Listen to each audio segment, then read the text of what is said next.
सतगुरां दी पावन कथा धन धन गुरु ग्रंथ साहिब महाराज 23 अंग संपूर्ण हो गए। 24 अंग दा पहला शब्द प्रारंभ है। सो महाराज बख्शिश कर रहे हैं। जिस प्रकार 26 शब्द श्रवण कर चुके हैं हुण तक। दूर दराडे बैठिया हुई संगतां 3.25 लाख के करीब साइट खोल के बैठे प्रेमी 2 लाख के करीब रेडियो हम सफर के स्रोते गीत संगीत के स्रोते। सो इस तरीके नाल जिथे 3.25 लाख साइट खुली उथे 2, 3, 4 मैंबर अगे कथा श्रवण करते हैं। सो महाराज की बख्शिश का सदका 10 लाख के करीब प्रेमी ये कथा श्रवण कर रहे हैं।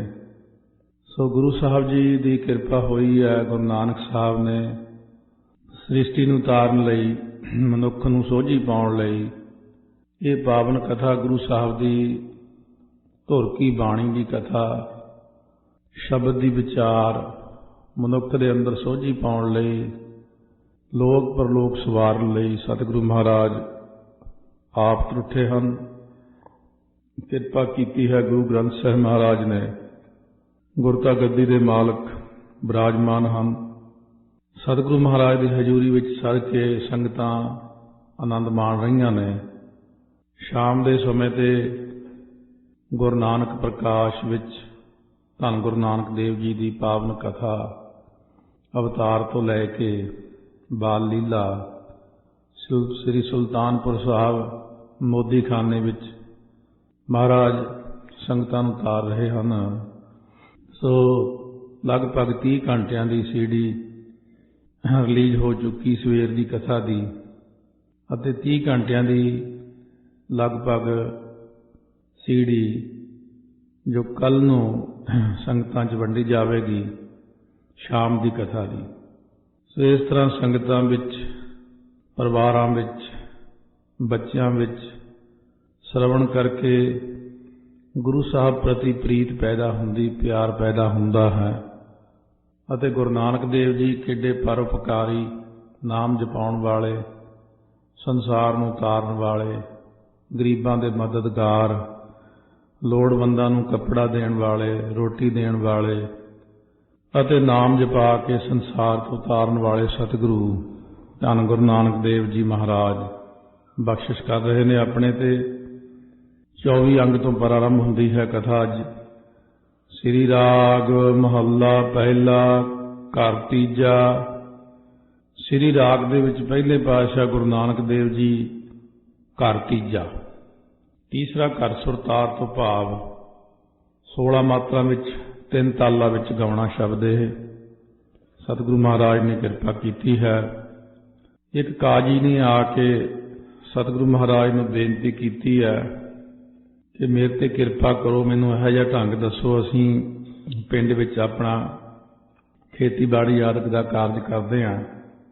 मैनू पता चलिया कि आप जी बहुत संगतां नूं तार चुके हो उपदेश दे के। असीं कंमकार वाले बंदे खेती के ढंग तरीके नाल ही उपदेश मिले तो अच्छा जिसते खुदा की प्राप्ति होवे मन नूं शांति होवे। सो सतगुरु महाराज सच्चे पातशाह इस प्रकार बख्शिश करते हैं जो महाराज ने उत्तर दिता है। अमल कर धरती बीज शब्दों कर। महाराज कहने बुद्धि नूं जिहड़ी है ना अपनी बुद्धि अंदर इंसान दी इनू राग अते द्वैश रूप मैल तो आ तो भाव हुंदा रहत करना। बुद्धि रूप धरती नूं राग अते द्वैश राग हुंदे ये अखर गुरु ग्रंथ साहिब दे विच शाम की कथा विच बहुत वारी आउणा राग ते द्वैश। इनू पका लो अच्छी तरह कि राग हुंदा बिना कारण ही किसी नाल प्रेम करना। द्वैश हुंदी है बिना ही कारण तो किसी नाल ईरखा करनी। ये एक मैल है मन दे अंदर दोष है बुद्धि विच। कोई बंदे ने कुछ कहा भी नहीं बस एवें नफरत जी हो जानी देख के जां एवें देख करके ਉਹਨੂੰ ਚੰਗਾ ਜਿਹਾ ਸਮਝੀ ਜਾਣਾ, ਇੱਕ ਨੂੰ ਮਾੜਾ ਸਮਝੀ ਜਾਣਾ। ਇਸ ਤਰ੍ਹਾਂ ਜਿਹੜੀ ਮਨ ਦੇ ਅੰਦਰ ਨਫ਼ਰਤ ਪੈਦਾ ਹੋ ਗਈ, ਇਹ ਰਾਗ ਅਤੇ ਦਵੈਸ਼, ਇਸ ਮੈਲ ਤੋਂ ਰਹਿਤ ਕਰਨਾ ਜਿਹੜਾ, ਇਹੀ ਧਰਤੀ ਬਣਾ ਆਪਣੀ, ਅਤੇ ਗੁਰੂ ਦੇ ਉਪਦੇਸ਼ ਰੂਪ ਬੀਜ ਨੂੰ ਇਹਦੇ ਵਿੱਚ ਬੀਜਣਾ ਕਰ।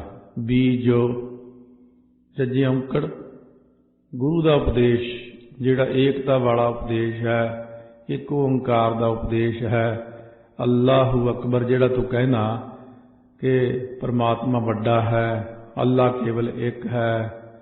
ਕੁਰਾਨ ਸ਼ਰੀਫ ਦੇ ਪਹਿਲੇ ਹੀ ਸ਼ੁਰੂ ਵਿੱਚ ਸਤਰ ਲਿਖੀ ਹੋਈ ਹੈ, ਇਹ ਅੱਲਾ ਮੈਨੂੰ ਉਹਨਾਂ ਦੇ ਦੀਦਾਰ ਕਰਾ ਜਿਹੜਾ ਤੇਰਾ ਨਾਮ ਜਪਦੇ ਨੇ।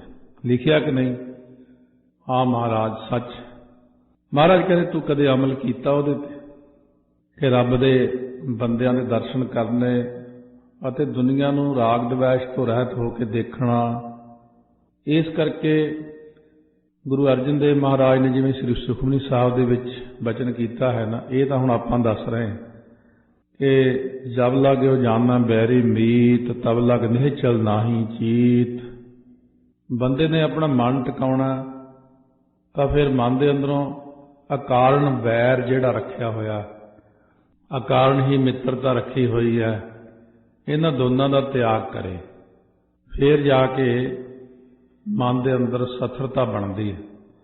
ਸੱਚ ਕੀ ਆਬ ਨਿਤ ਦੇਹ ਪਾਣੀ, ਹਰ ਰੋਜ਼ ਨਿਤਾ ਪ੍ਰਤੀ ਸਤਨਾਮ ਵਾਹਿਗੁਰੂ ਰੂਪ ਪਾਣੀ ਦੀ ਆਬ ਹੁੰਦੀ, ਤਰਾਵਟ ਦੇਣਾ ਕਰ। ਮਾੜਾ ਮਾੜਾ ਪਾਣੀ ਛਿੜਕਣਾ, ਤਰਾਵਟ ਕਰ ਦੇਣੀ ਉੱਥੇ, ਕਿਉਂਕਿ ਇਸ ਦੇ ਨਾਲ ਅੰਕੁਰ ਛੇਤੀ ਫੁੱਟਦਾ ਹੈ। ਤਰਾਵਟ ਨਾਲ ਭਗਤੀ ਦਾ ਅੰਕੁਰ ਪੈਦਾ ਹੁੰਦਾ, ਸੱਚੇ ਨਾਮ ਦਾ ਪਾਣੀ ਦੇ ਹੀ ਚੱਲ। ਬੀਜ ਤਾਂ ਬੀਜ ਲਿਆ ਹੈ ਗੁਰੂ ਉਪਦੇਸ਼ ਦਾ, ਉਪਦੇਸ਼ ਹੋ ਗਿਆ ਕਿ ਸਿਮਰਾਓ ਸਿਮਰ ਸਿਮਰ ਸੁਖ ਪਾਵੋ, ਉਪਦੇਸ਼ ਹੈ। ਜਾਂ ਮਹਾਰਾਜ ਸੱਚੇ ਪਾਤਸ਼ਾਹ ਗੁਰੂ ਨਾਨਕ ਦੇਵ ਜੀ ਸਮਝਾਉਣ ਵੇਲੇ ਉਪਦੇਸ਼ ਦਿੰਦੇ ਨੇ ਕਿ ਕੋਈ ਵੀ ਉਪਦੇਸ਼ ਜਦੋਂ ਗੁਰੂ ਨਾਨਕ ਸਾਹਿਬ ਦਾ, ਗੁਰੂ ਗ੍ਰੰਥ ਸਾਹਿਬ ਦਾ ਉਪਦੇਸ਼ ਮਿਲਿਆ ਆਪਾਂ ਨੂੰ, ਉਹ ਆਪਾਂ ਨੇ ਉਪਦੇਸ਼ ਸਵੇਰੇ ਪੰਜਾਂ ਬਾਣੀਆਂ 'ਚ ਵੀ ਪੜ੍ਹਿਆ ਹੁੰਦਾ, ਆਸਾ ਦੀ ਵਾਰ ਵਿੱਚ ਵੀ, ਸੁਖਮਨੀ ਸਾਹਿਬ ਦੇ ਵਿੱਚ ਵੀ, ਸਮੁੱਚੀ ਗੁਰਬਾਣੀ ਉਪਦੇਸ਼ ਰੂਪ ਹੈ, ਇਹਨੂੰ ਸੁਣਿਆ ਵੀ ਹੁੰਦਾ। ਸਵੇਰੇ ਪੜ੍ਹਿਆ ਸੀ ਪਾਠ ਪੰਜ ਬਾਣੀਆਂ, ਫਿਰ ਉਹ ਭੁਲਾਈ ਛੱਡੀਆਂ ਕਿ ਪੰਜ ਬਾਣੀਆਂ ਦੇ ਵਿੱਚ ਕੀ ਕਿਹਾ ਸੀ। ਪੰਜ ਬਾਣੀਆਂ ਪੜ੍ਹਨੀਆਂ ਹੀ ਕਾਫੀ ਨਹੀਂ, ਨਿਤਨੇਮ ਕਰਨਾ, ਸੁਖਮਨੀ ਸਾਹਿਬ ਦਾ ਪਾਠ, ਸਿੱਧ ਗੋਸ਼ਟ 52 ਅੱਖਰੀ ਦੱਖਣੀ ਓਂਕਾਰ, ਦਿਨ ਰੈਣ 12 ਮਾਹਾ ਰਾਮਕਲੀ ਕੀ ਵਾਰ, ਬੇਅੰਤ ਬਾਣੀਆਂ ਪੜ੍ਹ ਲੈਣੀਆਂ ਹੀ ਕਾਫੀ ਨਹੀਂ ਹਨ। ਸਹਿਜ ਪਾਠ ਕਰ ਲਿਆ। ਮਹਾਰਾਜ ਕਹਿੰਦੇ ਨੇ ਸੱਚ ਕੀ ਆਬ ਨਿਤ ਦੇਹ ਪਾਣੀ, ਫਿਰ ਸਾਰਾ ਦਿਨ ਵੀ ਤਰਾਵਟ ਰੱਖਣੀ ਹੈ। ਸਵੇਰੇ ਮੁਕਾਇਆ ਕੰਮ, ਮੁੜ ਕੇ ਨਾਂ ਹੀ ਨਹੀਂ ਲਿਆ ਵਾਹਿਗੁਰੂ ਦਾ। ਇਹ ਹੁਣ ਲੋਕੀ ਕਹਿੰਦੇ ਮੈਂ ਫਲਾਣੇ ਸੰਤਾਂ ਕੋਲ ਜੁਗਤੀ ਪੁੱਛਣੀ ਹੈ। ਜੁਗਤੀਆਂ ਤਾਂ ਗੁਰੂ ਗ੍ਰੰਥ ਸਾਹਿਬ ਭਰੇ ਪਏ ਨੇ ਖਜ਼ਾਨੇ, ਆਪਾਂ ਕਦੇ ਖੋਲ ਕੇ ਨਹੀਂ ਦੇਖਿਆ। ਪਿਉ ਦਾਦੇ ਕਾ ਖੋਲ ਡਿੱਠਾ ਖਜ਼ਾਨਾ, ਤਾਂ ਮੇਰਾ ਮਨ ਪਿਆ ਨਿਧਾਨਾ। ਮਹਾਰਾਜ ਕਹਿੰਦੇ ਨੇ ਤਰੌਂਕੀ ਚੱਲ ਸਾਰਾ ਦਿਨ, ਛਿੱਟਾ ਦੇ ਛੱਡਿਆ ਕਰ ਵਿੱਚ ਵਿੱਚ ਦੀ 5 ਮਿੰਟ ਵਾਹਿਗੁਰੂ ਵਾਹਿਗੁਰੂ, ਫਿਰ ਟਾਈਮ ਲੱਗ ਜੇ 2 ਮਿੰਟ ਵਾਹਿਗੁਰੂ ਵਾਹਿਗੁਰੂ। ਜਦੋਂ ਵੀ ਤੈਨੂੰ ਕੰਮਾਂ ਤੋਂ ਵਿਹਲ ਲੱਗਦਾ ਹੈ, ਕਿਸੇ ਵੀ ਬੰਦੇ ਨੂੰ ਕਿਸੇ ਵੀ ਕੰਮ ਵਿੱਚੋਂ ਥੋੜਾ ਸਮਾਂ ਮਿਲਦਾ, ਸੋ ਆਮ ਆਦਤ ਹੁੰਦੀ ਚਲੋ ਵਿਹਲੇ ਚਾਹ ਪੀ ਲਓ, ਬਣਾਓ ਵੀ ਚਾਹ। ਜਿਹੜੇ ਨਸ਼ਈ ਬੰਦੇ ਨੇ ਉਹ ਆਪਣਾ ਧੂੰਆਂ ਜਿਹਾ ਛੱਡਣ ਲੱਗ ਜਾਂਦੇ ਨੇ, ਜਿਹੜੇ ਹੋਰ ਕੋਈ ਬੰਦੇ ਨੇ ਉਹ ਹੋਰ ਕੁਝ ਕਰਨ ਆਏ ਨੇ, ਕੋਈ ਹੋਰ ਆਦਤਾਂ ਪਈਆਂ ਮਾੜੀਆਂ, ਵਿਹਲੇ ਟਾਈਮ ਨੂੰ ਅਖੇ ਪਾਸ ਕਰ ਰਹੇ। ਪਰ ਜੇ ਗੁਰੂ ਨਾਨਕ ਦਾ ਸਿੱਖ ਹੈ ਤਾਂ ਸਤਿਗੁਰੂ ਮਹਾਰਾਜ ਕਹਿੰਦੇ ਮੇਰਾ ਤਾਂ ਉਪਦੇਸ਼ ਇਹ ਆ, ਜਦ ਵੀ ਵਿਹਲ ਲੱਗੇ ਉਦੋਂ ਹੀ ਸਿਮਰਨ ਕਰੋ, ਮੂਲ ਮੰਤਰ ਕਰੋ, ਕਿਉਂਕਿ ਮੌਕਾ ਸੰਭਾਲੋ। ਤੁਹਾਡੇ ਕੋਲ ਮੌਕਾ ਹੈ। ਪੀਸ ਪੀਸ ਚਾਬਿਆ ਸੋਈ ਨਿਭਿਆ ਸਾਥ, ਹੋਏ ਕਿਰਸਾਨ ਈਮਾਨ ਜੰਗਾਏ ਲੈ। ਇਸ ਕਹਿੰਦੇ ਕਿਰਸਾਨ ਜ਼ਿਮੀਂਦਾਰ ਹੋ ਕੇ, ਕਿਰਸਾਨ ਦਾ ਮਤਲਬ ਹੁੰਦਾ ਮਨਹਾਲੀ, ਕਿਰਸਾਨੀ ਕਰਨੀ, ਮਨ ਨੂੰ ਹਾਲੀ ਬਣਾਉਣਾ। ਹਾਲੀ ਉਹ ਹੁੰਦੇ ਜਿਹੜੇ ਹਲ ਚਲਾਉਂਦੇ ਸੀ ਜਾ ਕੇ, ਹਾਲੀ ਤੜਕੇ ਉੱਠਦੇ ਸੀ 3 ਵਜੇ, ਬਲਦਾਂ ਦੀਆਂ ਟੱਲੀਆਂ ਖੜਕ ਜਾਂਦੀਆਂ ਸੀ ਪਿੰਡਾਂ 'ਚ 4 ਵਜੇ ਨੂੰ। ਚਾਹ ਪਾਣੀ ਪੀ ਕੇ ਤੜਕੇ ਹਲ ਲਾ ਕੇ ਜੋਤਾ ਸੂਰਜ ਚੜ੍ਹਨ ਤੋਂ ਪਹਿਲਾਂ ਪਹਿਲਾਂ ਜ਼ਿਮੀਂਦਾਰ ਫੇਰ ਰੋਟੀ ਖਾਂਦਾ ਸੀ। ਇਸ ਕਰਕੇ ਹਾਲੀ ਤੋਂ ਭਾਵ ਉਦਮੀ ਬਣ। ਜ਼ਿਮੀਂਦਾਰ ਤੜਕੇ 3 ਵਜੇ ਉੱਠ ਕੇ ਹਲ ਵਾਹੁੰਦਾ। ਤੂੰ ਵੀ ਹੋਏ ਕਿਰਸਾਨ ਈਮਾਨ ਜਮਾਏ ਲੈ।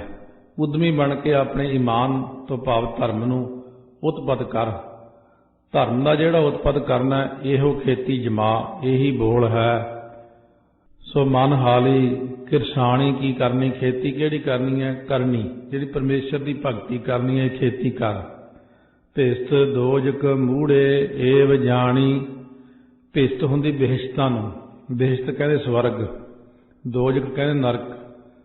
ਮਹਾਰਾਜ ਕਹਿੰਦੇ ਇਹ ਜਿਹੜਾ ਸਵਰਗ ਹੈ ਨਰਕ ਨੂੰ ਇਹ ਮੂੜੇ ਇਸ ਪ੍ਰਕਾਰ ਜਾਣ ਲਏਗਾ ਕਿ ਫਲਾਣੇ ਕਰਮਾਂ ਨਾਲ ਸਵਰਗ ਬਿਹਿਸ਼ਤ ਦੀ ਪ੍ਰਾਪਤੀ ਹੁੰਦੀ ਹੈ, ਫਲਾਣੇ ਕੰਮਾਂ ਦੇ ਨਾਲ ਨਰਕਾਂ ਦੀ ਪ੍ਰਾਪਤੀ ਹੁੰਦੀ ਹੈ।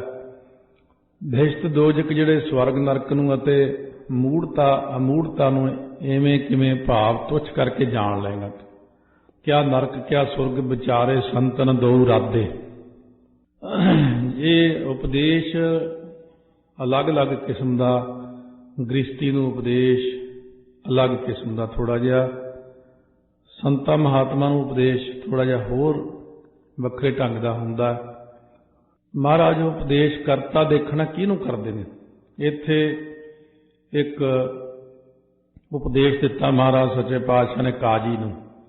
ਕਾਜੀ ਦੇ ਕੁਰਾਨ ਸ਼ਰੀਫ ਵਿੱਚ ਲਿਖਿਆ ਬਿਹਿਸ਼ਤ ਅਤੇ ਦੋਜਕ। ਉੱਥੇ ਸੱਚਖੰਡ ਦਾ ਜ਼ਿਕਰ ਨਹੀਂ ਹੈ, ਲਿਖਿਆ ਹੁੰਦਾ ਬੈਕੁੰਠ ਧਾਮ ਜਾਂ ਨਰਕ। ਬੈਕੁੰਠ ਵਿਸ਼ਨੂੰ ਦਾ ਹੈ। ਅਲੱਗ-ਅਲੱਗ ਥਾਂ ਨੇ। ਗੁਰਸਿੱਖਾਂ ਨੂੰ ਸਤਿਗੁਰੂ ਮਹਾਰਾਜ ਕਹਿੰਦੇ ਨੇ ਇਹ ਦੋ ਚੀਜ਼ਾਂ ਰੱਦ ਕਰ ਦੇਣੀਆਂ ਨੇ। ਕਿਆ ਨਰਕ ਕਿਆ ਸੁਰਗ ਵਿਚਾਰੇ ਸੰਤਨ ਦੋ ਰਾਦੇ। ਨਾ ਨਰਕ ਵਾਲੀ ਗੱਲ ਕਰਨੀ, ਨਾ ਸਵਰਗ ਵਾਲੀ। ਨਰਕ ਲੋਹੇ ਦੀ ਬੇੜੀ ਹੈ, ਸਵਰਗ ਸੋਨੇ ਦੀ ਬੇੜੀ ਹੈ। ਇਹਨਾਂ ਦੋਨਾਂ ਵੱਲ ਤੇ ਧਿਆਨ ਨਹੀਂ ਦੇਣਾ, ਸਿਰਫ ਸੱਚਖੰਡ ਵਸੈ ਨਿਰੰਕਾਰ ਵੱਲ ਧਿਆਨ ਦੇਣਾ। ਨਿਰੰਕਾਰ ਕੈ ਦੇਸ਼ ਜਾਹੇ ਤਾਂ ਸੁਖ ਲਹੈ ਹੈ ਮਹਲ। ਤਾਂ ਮਹਾਰਾਜ ਕਹਿੰਦੇ ਨੇ ਹੇ ਮੂੜੇ ਜਿਹੜੀ ਗੱਲ ਤੂੰ ਮੂਰਖਾ ਭ੍ਰਿਸ਼ਟ ਦਾ ਸਾਧਨ ਜਾਣੀ ਹੈ, ਇਹ ਤਾਂ ਦੋਜਕਾਂ ਦਾ ਰਾਹ ਹੈ।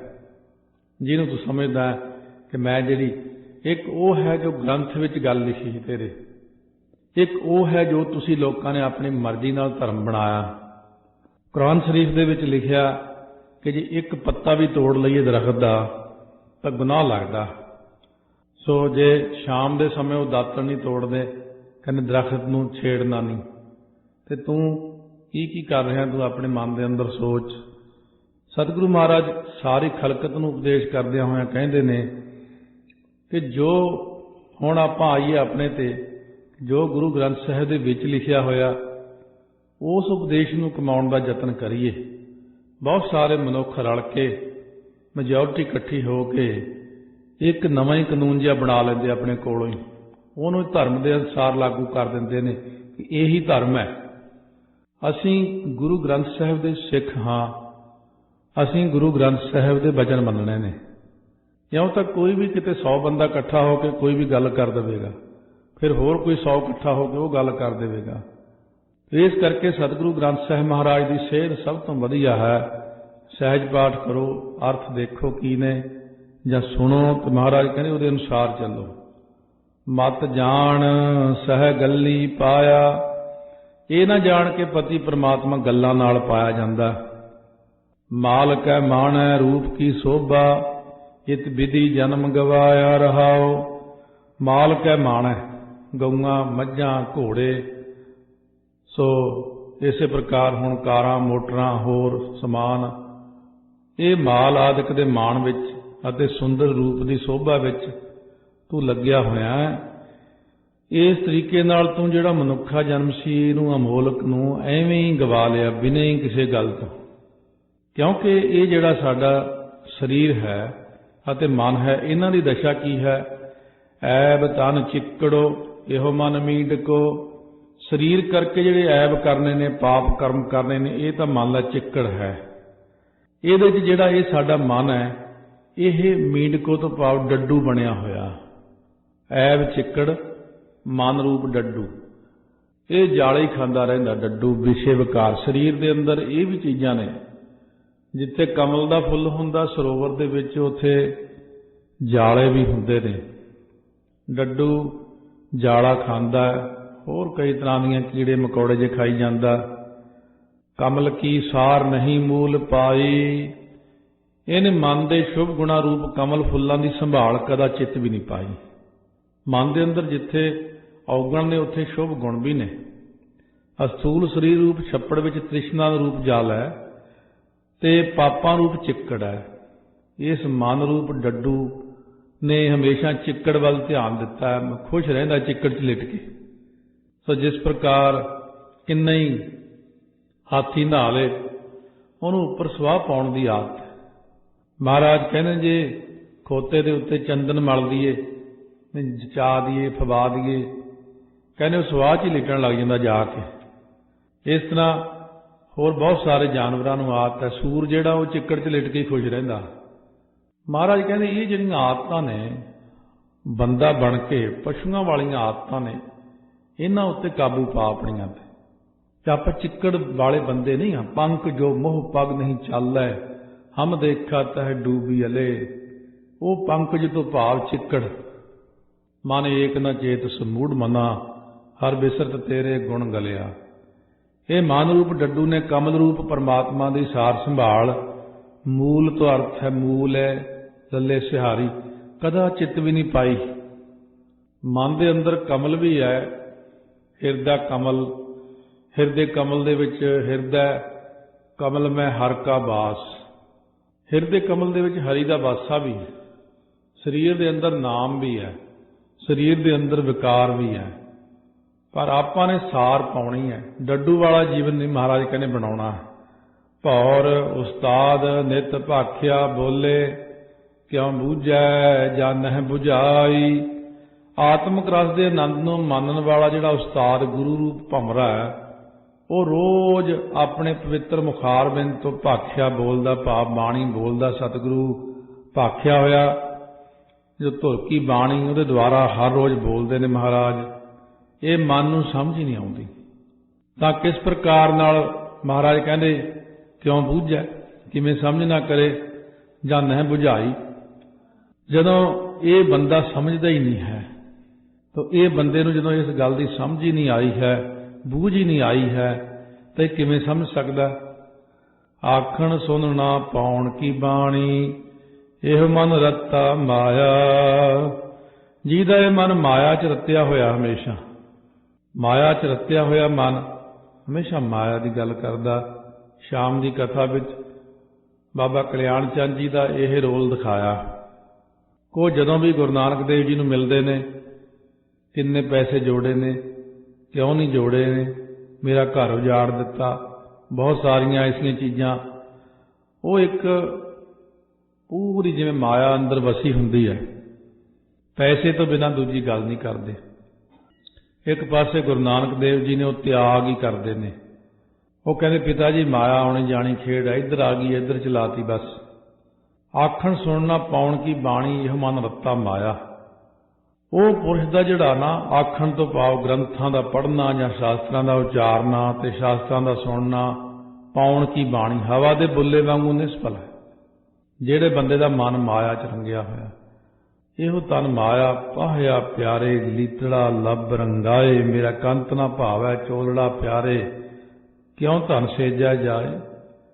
ਖਸਮ ਕੀ ਨਦਰ ਦਿਲ ਹੈ ਪਿਸਿੰਦੇ, ਜਿਨੀ ਕਰ ਏਕ ਤੇ ਆਇਆ। ਹੁਣ ਜਗਿਆਸੂ ਰੂਪ ਇਸਤਰੀ ਦੇ ਮਾਲਕ ਜੋ ਗੁਰੂ ਗ੍ਰੰਥ ਸਾਹਿਬ ਜੀ ਮਹਾਰਾਜ ਹਨ, ਜੋ ਗੁਰੂ ਸਾਹਿਬ ਨੇ, ਭਾਵ ਉਹਨਾਂ ਗੁਰਾਂ ਦੀ ਜਦੋਂ ਕਿਰਪਾ ਦ੍ਰਿਸ਼ਟੀ ਦੁਆਰਾ ਜਿਨ੍ਹਾਂ ਨੇ ਇੱਕ ਵਾਹਿਗੁਰੂ ਦੇ ਨਾਮ ਨੂੰ ਧਿਆਉਣਾ ਕੀਤਾ, ਪਰਮਾਤਮਾ ਦੇ ਨਾਮ ਨੂੰ ਧਿਆਇਆ, ਅੱਲਾ ਪਾਕ ਦੇ ਨਾਮ ਨੂੰ ਜਪਿਆ, ਰਮੇ ਹੋਏ ਰਮੰਤੀ ਰਾਮਾਂ ਦਾ ਨਾਮ ਜਪਿਆ, ਰਾਮ ਰਾਮ ਜਪਿਆ, ਉਹਨਾਂ ਨੇ ਆਪਣੇ ਦਿਲ ਵਿੱਚ ਹੀ ਪਰਮੇਸ਼ਰ ਨੂੰ ਪਸੰਦੇ ਹੁੰਦਾ ਵੇਖ ਲਿਆ। ਸੋ ਕਾਜੀ ਕਹਿਣ ਲੱਗਿਆ ਨਿਆਣਿਆਂ ਵਾਂਗੂ, ਮੈਂ ਤਾਂ ਜੀ 30 ਰੋਜ਼ੇ ਵੀ ਰੱਖਦਾ, 5 ਨਮਾਜ਼ਾਂ ਪੜ੍ਹਦਾ, ਅਤੇ ਆਪਣੇ ਬਜ਼ੁਰਗਾਂ ਦੇ ਦੱਸੇ ਹੋਏ ਰਾਹ ਤੇ ਚੱਲਦਾ। ਤਾਂ ਮਹਾਰਾਜ ਸੱਚੇ ਪਾਤਸ਼ਾਹ ਕਹਿਣ ਲੱਗੇ, ਠੀਕ ਹੈ, ਤੂੰ ਇਹ ਕਰਮ ਕਰਦਾ ਹੈ। ਇੱਕ ਕਰਮ ਉਹ ਹੁੰਦੇ ਨੇ ਜਿਹੜੇ ਲਕੀਰ ਦੇ ਫਕੀਰ ਹੋਣਾ, ਜਿਵੇਂ ਦੱਸਤਾ ਉਵੇਂ ਕਰ ਲਿਆ, ਆਪ ਨਹੀਂ ਸੋਝੀ ਪੈਣੀ ਵੀ ਇਹ ਹੋਰ ਵੀ ਕੁਝ ਕਰਨਾ ਅੱਗੇ। ਤੇਲੀਆ ਬੁੱਧੀ ਹੋਵੇ ਤਾਂ ਹੋਰ ਵੀ ਸੋਚਦੀ ਹੈ, ਚਮੜਾ ਬੁੱਧੀ ਹੋਵੇ ਤਾਂ ਓਨਾ ਕੁ ਸੋਚਦੀ ਜਿੰਨਾ ਦੱਸਿਆ। ਸੋ ਅੱਜ ਕੱਲ੍ਹ ਜਿਵੇਂ ਬਹੁਤ ਸਾਰੇ ਐਸੇ ਹੀ ਲੋਕ ਲਕੀਰ ਦੇ ਫਕੀਰ ਜ਼ਿਆਦਾ। ਇਹ ਕਿਹਾ ਸੀ ਕਿ 5 ਬਾਣੀਆਂ ਪੜ੍ਹਨੀਆਂ, ਬਸ 5 ਤੱਕ ਹੀ ਖੜੇ ਹੈ। 5 ਬਾਣੀਆਂ ਰਹਿ ਰਾਸ ਕੀਰਤਨ ਸੋਲਾ ਸਾਡਾ ਮੂਲ ਹੈ। ਬਾਕੀ ਬਾਣੀ ਕਿਹਨੇ ਪੜ੍ਹਨੀ ਹੈ, ਸਿਮਰਨ ਕਿਹਨੇ ਕਰਨਾ, ਅੱਗੋਂ ਅੰਦਰ ਅਵਸਥਾ ਕਿਹਨੇ ਬਣਾਉਣੀ, ਮਿਹਨਤ ਕਿਹਨੇ ਕਰਨੀ ਹੈ, ਲਕੀਰ ਦੇ ਫਕੀਰ। ਸੋ ਜੇ ਕੋਈ ਹੋਰ ਇਸ ਤੋਂ ਉੱਤੀ ਗੱਲ ਕਰਦਾ, ਬ੍ਰਹਮ ਗਿਆਨ ਵਿੱਚ ਰਤਿਆ ਹੋਇਆ ਮਹਾਂਪੁਰਖ, ਉਹਨਾਂ ਨੂੰ ਇਹ ਵੀ ਨਹੀਂ ਪਤਾ ਹੁੰਦਾ ਕਿ ਇਹ ਇੱਕ ਕਾਨੂੰਨ ਹੁੰਦਾ ਨਵੇਂ ਜਗਿਆਸੂ ਲਈ।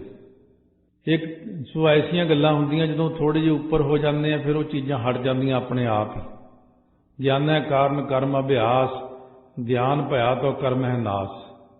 ਇੱਕ ਸਕੂਲ ਦੇ ਬਿਲਕੁਲ ਪਹਿਲੀ ਕਲਾਸ ਤੋਂ ਵੀ ਥੱਲੇ ਨਰਸਰੀ ਦੇ ਬੱਚੇ, ਉਹਨਾਂ ਦੇ ਕਾਨੂੰਨ ਵੱਖਰੇ, ਪਹਿਲੀ ਵਾਲਿਆਂ ਦੇ ਵੱਖਰੇ, 5ਵੀਂ ਤੱਕ ਹੋਰ ਸਿਆਣਾ ਹੋ ਗਿਆ, 8ਵੀਂ ਤੱਕ ਹੋਰ ਸਿਆਣਾ ਹੋ ਗਿਆ, 10ਵੀਂ ਤੱਕ ਹੋਰ ਬੰਦਸ਼ਾਂ ਹਟ ਗਈਆਂ, ਕਾਲਜ ਚਲਿਆ ਗਿਆ ਫਿਰ ਹੋਰ ਬੰਦਸ਼ਾਂ ਹਟ ਗਈਆਂ, ਫਿਰ ਹੋਰ ਸਿਆਣਾ ਹੋ ਗਿਆ।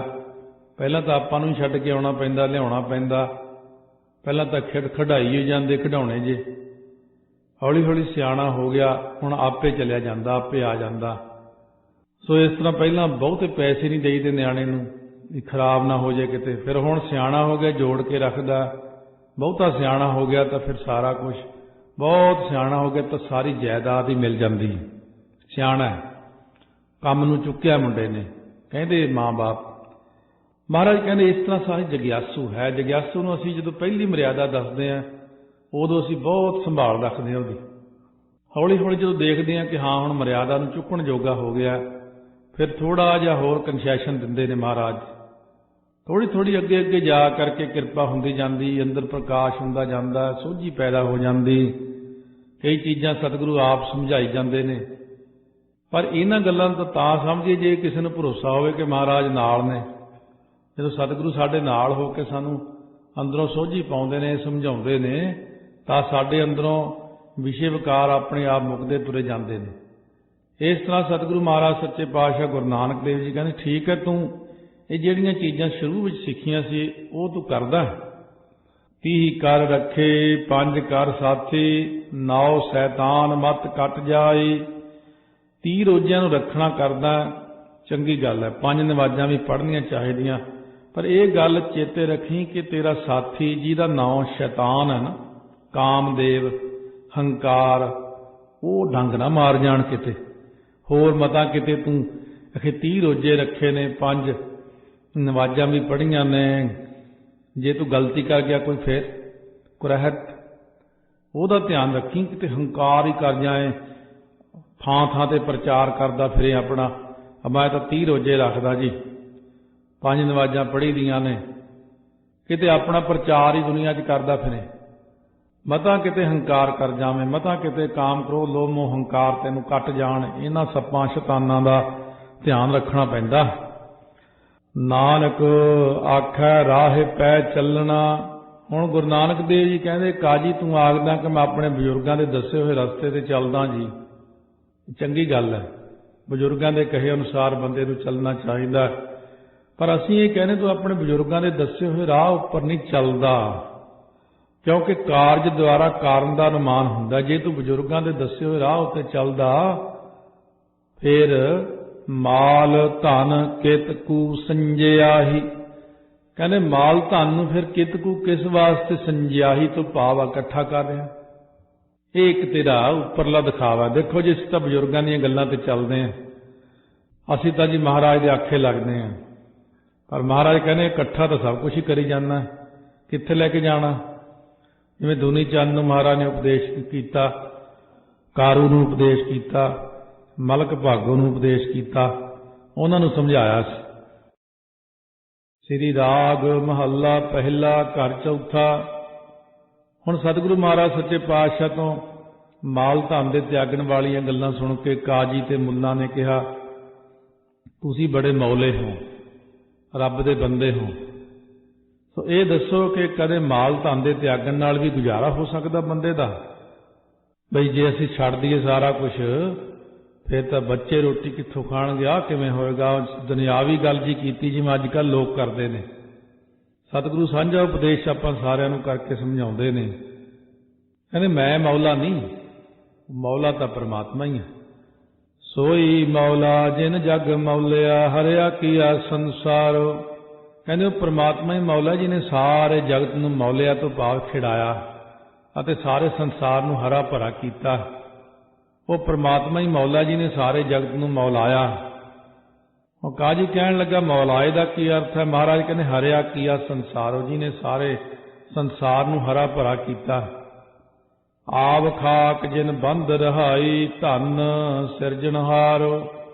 जिस परमात्मा ने आब हुंदा पानी, खाक हुंदा पृथ्वी धरती आदि के जिहड़े पंज तत्तां करके सारी सृष्टि बंध के रखी हुई है। आब पानी खाक धरती दे राही जिन्हें बंद रहाई सारी धरती नूं बंध के रखिया होया है, पंज तत्तां नूं अपने काबू च रखिया होया है। फिर धन ओ सिरजनहार परमात्मा, जिस परमात्मा ने 10 हिस्से पानी वधीक हुंदियां भी खाक पृथ्वी नूं अपनी शक्ति द्वारा जल विच इस तरह बंध के रखिया जो पानी इहनूं ना गाल सकदा ना डोब सकदा धरती नूं। धरती नूं कोई असर नहीं पैंदा उस पानी दा। इस करके ये भी धनता दे योग है, परमात्मा ने ये चीज़ कीती है जिहड़ी, इस करके वो वाहिगुरू धनता दे योग है। मरना मुल्ला मरना, हे मुल्ला तैं भी मर जाना है, काजी तैं भी मर जाना है, दुनिया च रहना किसी ने। महाराज सच्चे पातशाह कहंदे ने ये जदों संसार दे अंदर जीव आया, हरेक जीव ने मर जाना। फिर असीं जिहड़ा इन्ना कुछ करदे हां दुनिया अंदर वितों वध ही करी जाने हैं। इन्ना जोर उधर लाउणा सी जिधर जोड़ना सी, जिथे जिहड़ा लैके जाना सी, जिहड़ा छड्ड के जाना उहदे ते जोर ना लाओ। भी करतार हों डरना रहाओ। फिर भी परमात्मा कोलों डरना चाहिए, क्योंकि पता नहीं जिंदगी विच की सजा देवे। परमात्मा तो हमेशा भै रखो अपने मन के अंदर।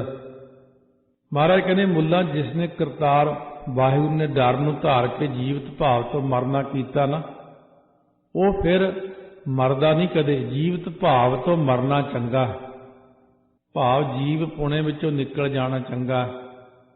मैं जीव हाँ नहीं कहना, मैं जीव नहीं हाँ। मैं की हाँ? मैं आत्मा हाँ। आत्मा दे विच रहदियां होयां फिर परमात्मा नूं ध्याईए तां वो बहुत सौखा रस्ता है। आत्मा ही परमात्मा है। ता तू मुल्ला ता तू काजी, जान है नाम खुदाई। ता ही तू श्रेष्ठ मुल्ला है, ता ही तू अच्छा एक काजी है। जेकर खुदाई जिहड़ी है ना, सृष्टि दे मालक खुदा दे नाम नूं जानना करें।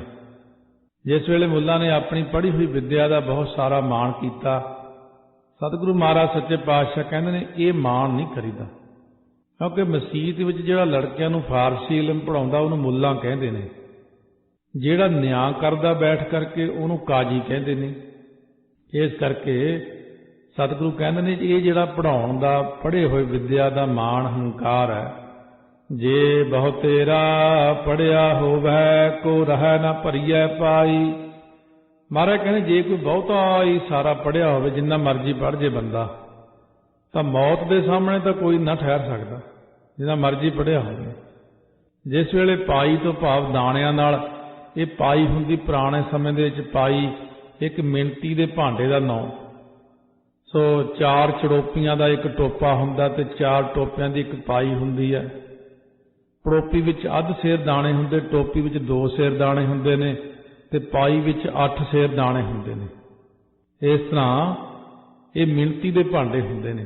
तां फिर रहिंदा कोई नहीं, झट उहनूं उलट दिंदे, भांडा भरिया मिणिया बोरी च पाता।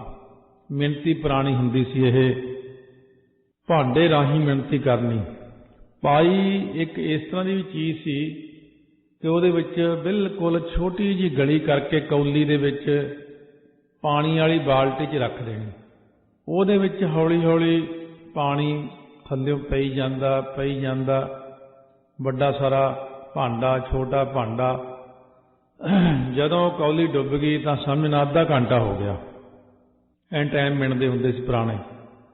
ਵੱਡਾ ਬਾਟਾ ਲੈ ਕੇ ਉਹਦੇ 'ਚ ਮੜੀ ਜੀ ਗਲੀ ਕਰਕੇ ਪਾਣੀ ਵਾਲੀ ਬਾਲਟੀ ਸਿੱਧਾ ਰੱਖ ਦੇਣਾ ਖਾਲੀ, ਥੱਲੇ ਮਾੜਾ ਪਾਣੀ ਵਿੱਚ ਪਈ ਜਾਂਦਾ, ਉਹ 'ਚ ਭਰ ਕੇ ਡੁੱਬ ਜਾਂਦਾ।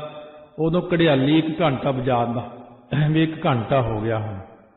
ਪੁਰਾਣੀ ਮਹਾਰਾਜ ਉਸ ਕਰਕੇ ਕਹਿੰਦੇ ਕੋ ਰਹਿ ਨਾ ਭਰੀਐ ਪਾਈ, ਮਿਣਤੀ ਵਾਲਾ ਭਾਂਡਾ ਖਾਲੀ ਕਰ ਹੀ ਦਿੰਦੇ ਨੇ। ਫਿਰ ਮਿਣ ਕੇ ਇਸੇ ਤਰ੍ਹਾਂ ਸਰੀਰ ਰੂਪ ਪਾਈ ਜਿਸ ਵੇਲੇ ਸਵਾਸਾਂ ਰੂਪ ਦਾਣਿਆਂ ਨਾਲ ਭਰ ਗਈ, ਸਵਾਸ ਭਾਵ ਪੂਰੇ ਹੋ ਗਏ ਤਾਂ ਕੋਈ ਨਹੀਂ ਰਹਿੰਦੀ, ਉਹਨੂੰ ਹੋਰ ਜੂਨ ਵਿੱਚ ਪਾ ਦਿੰਦੇ। ਫਿਰ ਭਾਂਡਾ ਭਰ ਕੇ ਬੋਰੀ 'ਚ ਉਲਟਾਤਾ, ਫੇਰ ਭਰਿਆ, ਫੇਰ ਉਲਟਾਤਾ, ਗਿਣਤੀ ਕਰਦੇ 2 3 4। ਇਸੇ ਪ੍ਰਕਾਰ ਮਹਾਰਾਜ ਕਹਿੰਦੇ ਜਦੋਂ ਐਸ ਜੂਨ ਵਿੱਚ ਸਵਾਸ ਖਤਮ ਹੋ ਗਏ ਤਾਂ ਤੈਨੂੰ ਫੇਰ ਹੋਰ ਕੱਪੜਾ ਦੇ ਦੇਣਗੇ, ਸਰੀਰ ਰੂਪ ਕੱਪੜਾ, ਮਨੁੱਖਾ ਜਨਮ ਮਿਲ ਜਾਏਗਾ, ਚੰਗੇ ਕਰਮ ਹੋਣਗੇ। ਜੇ ਕਿਤੇ ਹੋਰ ਧਿਆਨ ਰਹਿ ਗਿਆ ਇੱਧਰ ਉੱਧਰ, ਫਿਰ ਕਿਸੇ ਜਾਨਵਰ ਦੀ ਜੂਨੀ 'ਚ ਫੇਰ ਪੈ ਜਾਏਗਾ। ਜਿਵੇਂ ਭਰੀ ਹੋਈ ਪਾਈ ਨੂੰ ਪਲਟੀਏ ਤਾਂ ਉਹਦੇ ਵਿੱਚ ਕੋਈ ਦਾਣਾ ਨਹੀਂ ਰਹਿੰਦਾ। ਐਵੇਂ ਅਵਸਥਾ ਦੇ ਪੂਰੇ ਹੋਣ ਤੇ ਸਰੀਰ ਰੂਪ ਪਾਈ 'ਚ ਕੋਈ ਸਵਾਸਾਂ ਦਾ ਦਾਣਾ ਨਹੀਂ ਰਹਿੰਦਾ। ਬਹੁਤ ਨਾ ਚੱਸਾ ਬਿਲੰਮ ਭਰੀਐ ਪਾਈਐ, ਜੇ ਜਰਵਾਣਾ ਪਰ ਹਰਾ ਜਰ ਵੇਸ ਕਰਿੰਦੀ ਆਈਐ, ਕੋ ਰਹਿ ਨਾ ਭਰੀਐ ਪਾਈਐ। ਇਹ ਪਾਈਐ ਦਾ ਅਰਥ ਇਕੱਲਾ ਪਾਈਐ ਦੀ 250 ਗ੍ਰਾਮ ਹੈ। ਪਾਈਐ ਦਾ ਅਰਥ ਹੈ ਤੋਂ ਭਾਵ ਇਹ ਜਿਹੜੀ ਹੁੰਦੀ ਹੈ ਪਾਈ, ਜਿਹਦੇ ਨਾਲ ਮਿਣਤੀ ਕੀਤੀ ਜਾਂਦੀ ਹੈ। ਸੋਈ ਕਾਜੀ ਜਿਨੇ ਆਪ ਤਜਿਆ, ਇੱਕ ਨਾਮ ਕੀਆ ਆਧਾਰ। ਸਤਿਗੁਰੂ ਕਹਿੰਦੇ ਅਸੀਂ ਤਾਂ ਤੁਹਾਨੂੰ ਚੰਗਾ ਕਾਜੀ ਜਾਣਦੇ ਹਾਂ, ਜਿਹਨੇ ਆਪਾ ਭਾਵ ਹੰਕਾਰ ਮਾਰਿਆ। ਜੇ ਤੁਸੀਂ ਹੰਕਾਰ ਮਾਰਿਆ ਬਾਕੀ ਫਿਰ ਤਾਂ ਤੁਸੀਂ ਕਾਜੀ ਹੋ, ਜੇ ਹੰਕਾਰ ਹੀ ਨਹੀਂ ਮਰਿਆ ਫਿਰ ਕਾਹਦੇ ਕਾਜੀ ਹੋ। ਇੱਕ ਵਾਹਿਗੁਰੂ ਦੇ ਨਾਮ ਦਾ ਆਸਰਾ ਗ੍ਰਹਿਣ ਕੀਤਾ, ਜਿਨ੍ਹਾਂ ਨੇ ਨਾਮ ਅੱਲਾ ਦਾ ਲਿਆ ਉਹਨਾਂ ਨੇ ਨਾਮ ਦਾ ਆਸਰਾ ਗ੍ਰਹਿਣ ਕੀਤਾ, ਹੰਕਾਰ ਦਾ ਤਿਆਗ ਕੀਤਾ, ਨਾਮ ਦਾ ਆਸਰਾ ਲਿਆ। ਪਰਮਾਤਮਾ ਕਿੱਥੇ ਵਾਸਾ ਕਰਦਾ ਹੈ? ਪੀ ਹੋਸੀ ਜਾਏ ਨਾ ਜਾਸੀ, ਸੱਚਾ ਸਿਰਜਣਹਾਰ। ਉਹ ਵਾਹਿਗੁਰੂ ਹੁਣ ਵਰਤਮਾਨ ਸਮੇਂ ਵਿੱਚ ਹੈ। ਭੀ ਤੋਂ ਮਤਲਬ ਪਿੱਛੇ ਵੀ ਸੀ, ਹੋਸੀ ਅੱਗੇ ਨੂੰ ਵੀ ਹੋਵੇਗਾ। ਸੱਚਾ ਸਿਰਜਣਹਾਰੋ, ਉਹ ਸੱਚਾ ਸਿਰਜਣਹਾਰ ਪਰਮਾਤਮਾ ਜਾਏ ਨਾ ਜਾਸੀ, ਜੰਮਦਾ ਨਹੀਂ।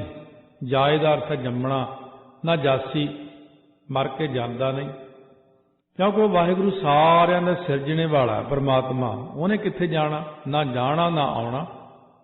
ਪਰਮਾਤਮਾ ਤਾਂ ਆਪਣੇ ਕੋਲ ਹੀ ਹੈ। ਬੰਦਾ ਨਿਸ਼ਚਾ ਨਹੀਂ ਕਰਦਾ, ਕਿਉਂਕਿ ਅਸਲ ਵਿੱਚ ਬੰਦੇ ਦੀ ਮਨਸ਼ਾ ਉਹਨੂੰ ਮਿਲਣ ਦੀ ਹੈ ਨਹੀਂ, ਗੱਲਾਂ ਹੀ ਕਰਦਾ। ਸੋ ਜੇ ਕੋਈ ਮਹਾਤਮਾ ਬ੍ਰਹਮ ਗਿਆਨੀ ਮਹਾਂਪੁਰਸ਼ ਬੈਠੇ ਨੇ ਬਾਹਰ, ਕੋਈ ਬੰਦਾ ਤੁਰਿਆ ਜਾਂਦਾ, ਕਹਿਣ ਲੱਗਿਆ ਬੈਠ ਗਿਆ ਲਾਗੇ। ਜਿਵੇਂ ਅੱਜ ਕੱਲ੍ਹ ਲੋਕ ਪ੍ਰਸ਼ਨ ਜਿਹਾ ਕਰਦੇ ਨੇ, ਐਵੇਂ ਸ਼ਰਾਰਤ ਜੀ ਮਨ ਚਲੇ ਜੇ। ਕਹਿੰਦਾ ਮਹਾਤਮਾ ਜੀ ਪਰਮਾਤਮਾ ਹੁੰਦਾ ਹੈ? ਪਰਮਾਤਮਾ ਕੋਈ ਪੱਕੀ ਗੱਲ? ਕਹਿੰਦੇ ਹੈ ਬੇਟਾ, ਪਰਮਾਤਮਾ ਹੈ। ਕਹਿੰਦੇ ਦਿਖਾ ਸਕਦੇ ਹੋ? ਜਿਵੇਂ ਅੱਜ ਕੱਲ੍ਹ ਦੇ ਲੋਕ ਵੀ ਕਹਿੰਦੇ ਦਿਖਾ ਸਕਦੇ ਹੋ? ਮਹਾਂਪੁਰਸ਼ ਬ੍ਰਹਮ ਗਿਆਨੀ ਸੀ, ਕਹਿੰਦੇ ਅੱਛਾ ਤੂੰ ਐਂ ਕਰ, ਦੇਸੀ ਇਸ਼ਨਾਨ ਕਰਕੇ ਸਾਫ ਸੁਥਰੇ ਵਸਤਰ ਪਹਿਨ ਕੇ ਆ, ਇੱਥੇ ਮੇਰੇ ਕੋਲ ਬੈਠ ਕੇ ਵਾਹਿਗੁਰੂ ਵਾਹਿਗੁਰੂ ਕਰ 2 ਘੰਟੇ, ਤੈਨੂੰ ਮੈਂ ਪ੍ਰਤੀਤ ਕਰਾ ਦਿਆਂਗਾ ਉਹਦਾ ਪ੍ਰਕਾਸ਼। ਦਇਆ ਦੇ ਘਰ ਜਾ ਕੇ ਮਹਾਂਪੁਰਸ਼ ਵੀ ਚਲੋ, ਬਾਕੀ ਦੁਨੀਆ ਤਾਂ ਪਦਾਰਥ ਮੰਗਣ ਆਉਂਦੀ, ਇੱਕ ਤਾਂ ਬੰਦਾ ਆਇਆ ਰੱਬ ਦਾ। ਉਹ ਬੰਦੇ ਨੇ ਸੋਚਿਆ ਘਰ ਜਾਊਂ, ਕੱਪੜੇ ਪਾਊਂ ਤੇ ਮੈਨੂੰ ਟਾਈਮ ਲੱਗ ਜਾਣਾ। ਕਹਿੰਦਾ ਮੈਂ ਤਾਂ ਮਹਾਤਮਾ ਜੀ ਦੁਕਾਨ ਖੋਲ੍ਹਣੀ ਜਾ ਕੇ, ਫੇਰ ਕਿਤੇ ਸਹੀ। ਉਹ ਕਹਿੰਦੇ ਚੰਗਾ ਬਈ, ਤੇਰੇ ਕਰਮਾਂ 'ਚ ਪਰਮਾਤਮਾ ਦੇ ਦਰਸ਼ਨ ਨਹੀਂ ਹੈਗੇ, ਤੂੰ ਤਾਂ ਮਾਇਆ ਦਾ ਪੁਜਾਰੀ ਹੈ। ਇਸ ਕਰਕੇ ਜਿਹੜੀਆਂ ਗੱਲਾਂ ਕਰਨੀਆਂ ਨੇ ਰੱਬ ਕਿੱਥੇ ਆ, ਰੱਬ ਤਾਂ ਕਿੱਥੇ ਵਿੱਚ ਤਾਂ ਉਹਦੇ ਬੈਠੇ ਆ ਆਪਾਂ। ਸਮੁੰਦਰ ਦੀ ਮੱਛੀ ਸਮੁੰਦਰ 'ਚ ਘੁੰਮਦੀ ਫਿਰਦੀ ਹੈ, ਮੱਛੀਆਂ ਨੂੰ ਪੁੱਛਦੀ ਹੈ ਭੈਣ ਸਮੁੰਦਰ ਕਿੱਥੇ ਗਾ? ਮੈਂ ਵੀ ਸਮੁੰਦਰ ਜਾਣਾ। ਉਹ ਕਹਿੰਦੀ ਸਮੁੰਦਰ ਵਿੱਚ ਤਾਂ ਘੁੰਮ ਰਹੀ ਤੂੰ। ਸਮੁੰਦਰ ਵਿੱਚ ਬੈਠੇ ਆਪਾਂ, ਪਰਮਾਤਮਾ ਦੇ ਵਿੱਚ ਹੀ ਤਾਂ ਬੈਠੇ ਆ, ਉਹ ਸਾਡੇ ਹਿਰਦੇ ਵਿੱਚ ਹੈ। ਇਸ ਕਰਕੇ ਸਾਗਰ ਮਹਿ ਬੂੰਦ, ਬੂੰਦ ਮਹਿ ਸਾਗਰ, ਸਿਰਫ ਅਨੁਭਵ ਦਾ ਹੈ ਵਿਸ਼ਾ। ਵਾਹਿਗੁਰੂ ਕਹਿ ਕੇ ਇਹਨੂੰ ਅਨੁਭਵ ਕਰਨਾ ਹੈ। सो अंतर सो बाहर अनंत घट घट व्याप रहा भगवंत धरन माहे आकाश पाताल सर्व लोक पूर्ण प्रतपाल। वाहिगुरु तो सारिਆਂ ਵਿੱਚ ਹੁਣ भी है, टाइम नहीं है तेरे कोल पर देखण दा, मेहनत करनी पैंदी है। इस करके तू कोशिश करके मेहनत करें ਉਹਨੂੰ कोल जाने। पंज वक्त निवाज गुजार है पढ़ै कतेब कुराना। भावें तू कहने पंजा समियां ਵਿੱਚ नवाजां ਨੂੰ भी गुजारदा है, पढ़दा है। पहली नवाज पढ़दा है फजर की सूरज चढ़न तो एक घड़ी पहला जिहड़ी बाबे आदम ने पढ़ी।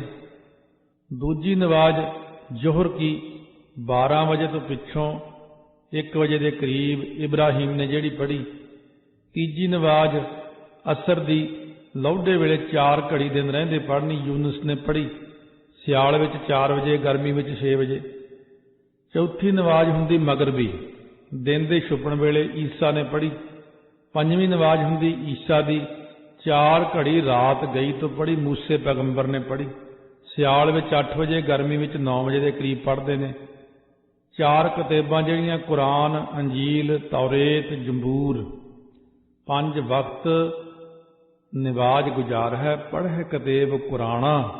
कुरान शरीफ आदि 4 किताबां भी पढ़दा है, पर एक गल याद रख, नानक आखै गोर सद्दे रहियो पीना खाना। पाठ की शुद्धि नाल ही कर लियो। नानक आखै गोर सदेई पाठ नहीं करना। सदेई थोड़ा जिहा सद्दण वाली है ना ये वाचक, इस करके इउं बोलना। नानक आखै गोर सदेई रहियो पीना खाना। सतगुरु कहते काजी जिस वेले तैनूं गोर सदेगी, कब्र बुलावेगी, मौत आवेगी, उस वेले तेरा खाना पीना इत्थे ही रह जाना सारा। गोर तो भाव वैरागमई बचनां द्वारा जिहड़ा बंदे नूं इउं समझाउंदे ने कि संसार विच तां तूं अनेकां दोस्तां मित्रां नाल चलदा, पर अंत नूं तूं मेरे विच ही आके पैणा। फरीदा इट सिरहाणे होए सवण, कीड़ा लड़ियो मास, केतड़ियां जुग वापरे इक तपयां पास। मुड़ के पक्का ही सौ जाना, हिलना ही नहीं। किन्ने युग तक उसे तरह ही उस शरीर गोर च पिया रहिंदा है। इउं महाराज ने बहुत अच्छा समझाया। काजी मुल्ला संसार के अंदर सतगुरु का किसी नाल वैर विरोध नहीं है। कोई भी आ गया, महाराज की निगाह विच सारियां च इक्को ही जोत वरत रही है। सतगुरु सदा ही दयाल ने, चाहुंदे ने हरेक कोई तर जावे।